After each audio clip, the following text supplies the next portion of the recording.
Yeah.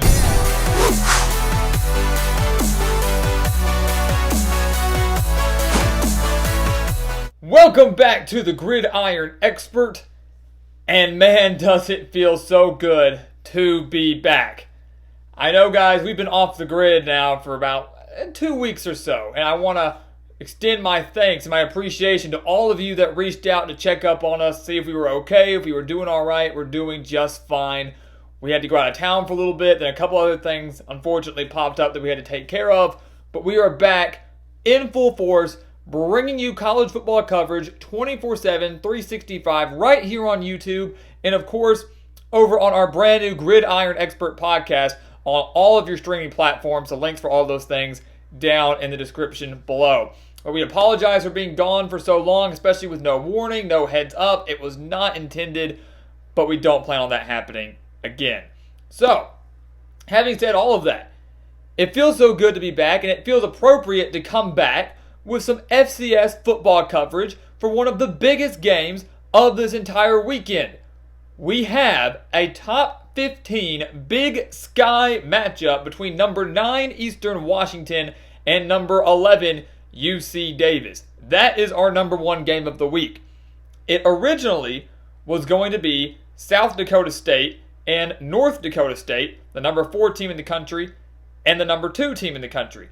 That game, unfortunately, has now been postponed 2 weeks later to April 17th. We'll touch more on that when that time comes. But this is our game of the week now between the Eagles and the Aggies. We're going to break down everything you need to know for this game and, of course, who we have winning this game at the end of it all. So let's give you a little bit of a background first. We don't know, a lot of people don't know too much about Eastern Washington or UC Davis. Both teams right now are 3-1 in the Big Sky. Both trail Weber State in the Big Sky.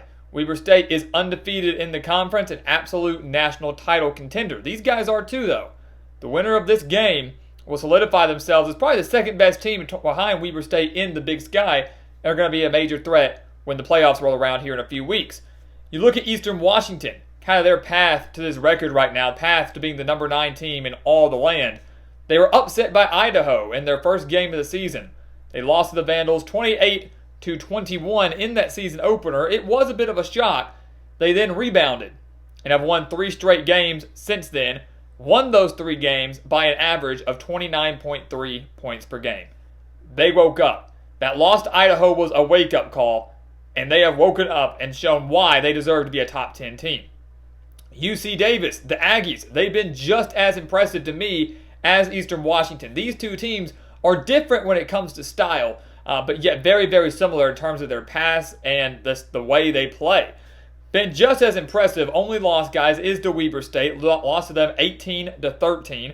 So when your only loss is to an elite team like Weber State, not too bad at all. They're taking care of business against the teams that they should. This is really the biggest test for UC Davis, outside of Weber State, the biggest test for both of these teams, I would say. Certainly the biggest test for Eastern Washington, I would say, all season long. So let's go ahead and take a look at what these teams have. What are we going to see on the gridiron on Saturday afternoon between the Eagles and the Aggies? I want to start on the offense, and I want to start with Eastern Washington. We want to start with them, always giving favor to the visiting team. When you look at the Eagles, their offense has come to life after their first game. I mean, we said they woke up. They really woke up. It was an insane turnaround for them. They scored just 21 points against Idaho in that first game. Just 21 points. Since then, they have scored at least 45 points in all 3 games they've played. They have scored at least 45 points in every game they've played since that opening loss to Idaho. They're averaging 43.5 points per game, and guys, their offense is electric. It's ridiculously electric. They're averaging 405.8 passing yards per game, 174.5 rushing yards per game. They're one of the most prolific offenses in the FCS. And it all starts with their quarterback, Eric Berrier, who has thrown for nearly 1,500 yards this year, 13 touchdowns to just 5 interceptions, completing 62.4% of his passes. He's one of the best quarterbacks in the FCS as of right now, and it's going to be the reason they either win or lose this game. You look at the wide receivers that he has. Eastern Washington, clearly, just based on these numbers alone, they like to air it out just a little bit. They've always liked to do that. They've always liked to do that. They've bred quarterbacks over the last, I'd say, 5 to 8 years. They've been a quarterback hotspot. But you look at Barriere and what he's done. He's got great wide receivers, and Tololo Limu Jones has 426 yards and a touchdown on the year. Also has Freddie Robertson, 331 yards and 2 touchdowns on the year. These guys don't like to hold the ball for very long. Eastern Washington doesn't really believe in time of possession. The majority of their touchdown drives, guys, have lasted less than 3 minutes. They rely on those explosive plays, the big plays, the home run ball. That's what they like to do. They wear you down by doing that. They don't wear you down by long, methodical drives. And Eastern Washington, they're going to have a tough test against this UC Davis defense. We'll touch on that in a second. But if they can hit a couple home run balls in this game, they have a very good chance to come out victorious on the road. When you look at the Aggies, when you look at UC Davis, they are a bit of the opposite of Eastern Washington. The Eagles like to air it out. They like to throw the ball. UC Davis is a bit more run heavy. They're averaging 230.8 rushing yards per game. They've rushed for at least 135 yards in every game they've played. At least 135 yards in every game they've played. They've eclipsed 200 rushing yards in half of the games they've played. But 230 rushing yards per game, guys, is unreal. Those are ridiculous numbers. Those are military academy type numbers. Your Army, Navy, guys like that just run the ball nonstop. UC Davis is led by Alonzo Gilliam Jr., who has rushed for 313 yards and 1 touchdown, averages 5.1 yards per carry. They also have Lan Larison, bit of a tongue twister there, 242 yards, 6.5 yards per carry, also has 4 touchdowns on the year. They've got a two-headed monster. They've got dual running backs in the backfield that can pick up the slack at any moment in time. They do like to pass the ball a little bit too. Balance is key for the Aggies, averaging 240.5 passing yards per game, but it has been very clear and evident if you've watched them that the run game is option number 1. Running is option number 1. They can pass it, sure. The balance is there, but they want to run with Gilliam Jr. They want to run with Larison, and that's what Eastern Washington's going to have to focus on solely is stopping that run. So again, 2 great offenses here, very efficient offenses, just for different reasons. When you take a look at the defense, and again, we'll go back to Eastern Washington here, they're not too shabby. Neither of them are. The Eagles are allowing just 23.3 points per game, and take these numbers as you will. They've only played 4 games. Each of these teams has only played 4 games. That's what to expect in a COVID year, a shortened spring season, a season certainly filled with plenty of postponements and cancellations. But Eastern Washington allowing just 23.3 points per game. We talked about how important the run defense is. It's solid. They're allowing just 113 rushing yards per game. So again, that begs the question, what will give? Will the Eagles stand strong in the front 7? Will they shut down the Aggies' rushing attack? Or will the Aggies, who again are averaging 230.8 rushing yards per game, you're looking at about a 117-yard differential there between the defense of Eastern Washington and the offense of UC Davis. Will the Aggies' offense rise to the occasion and show that no one can stop their running game? That's the million-dollar question. That's that battle in the trenches that we're going to be watching very, very closely on Saturday.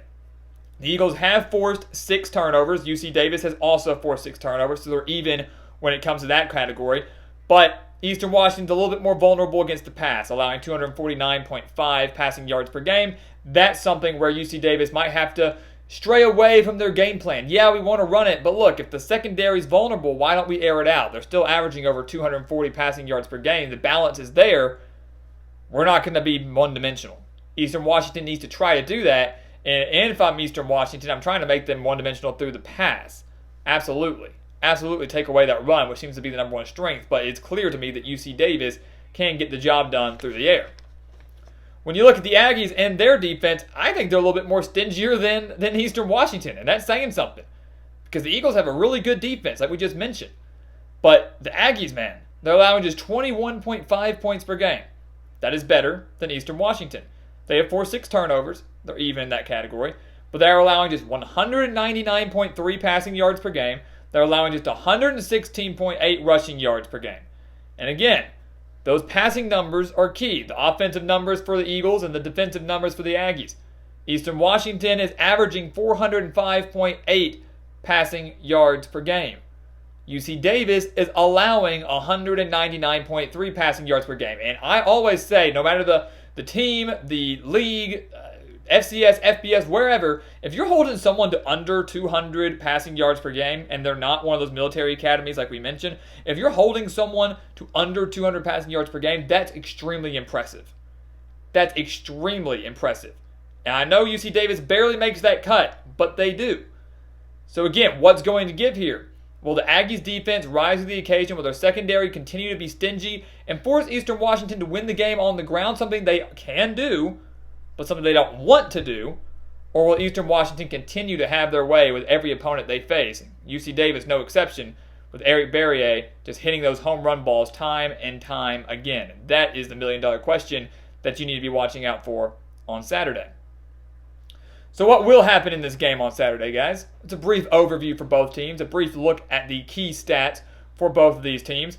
And again, like we mentioned at the beginning of this video, this is a pure clash of style here. This is a pure clash of style. Eastern Washington is very pass-heavy. UC Davis is very run-heavy. Both defenses are very solid. Eastern Washington's rushing defense is solid, which is great going up against a run-heavy team. UC Davis's passing defense is very solid. Great when you're going up against a pass-heavy team. And the Eagles. This is a perfect matchup, which is why it was so difficult for us to pick a winner here.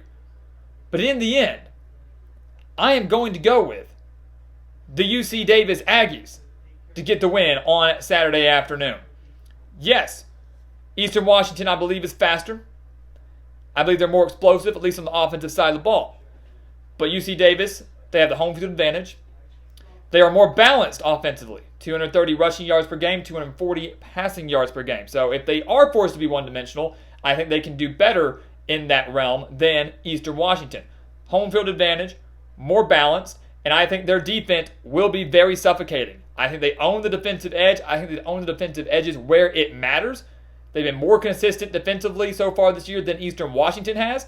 And at home on Saturday afternoon, the Aggies will get a crucial top 15 victory, really a top 10 victory over a good Eastern Washington team. Both teams that will be in the FCS playoffs here in just a few weeks. But it is the Aggies that will come away victorious. They will improve to 4-1, will solidify themselves as the second best team in the Big Sky Conference, and they will be poised to make a deep playoff run again here in just a few weeks. So guys, thank you so much for watching us here at the Gridiron Expert on YouTube. Make sure to continue to like, comment, subscribe, share our videos. As always, the more you share our videos, the more college football content we can share with people all over the world, and the more our Gridiron Nation can grow. So make sure to do that. Share our links, share our videos. Check out everything down in that description below too. We've got our brand new Gridiron Expert podcast. New episode coming out later tonight. You do not want to miss that. New episode later tonight, so stay tuned for that. Check it out, all the streaming platforms. And once again, guys, as always, thank you so much for watching, and we'll see you next time right here on the Gridiron Expert.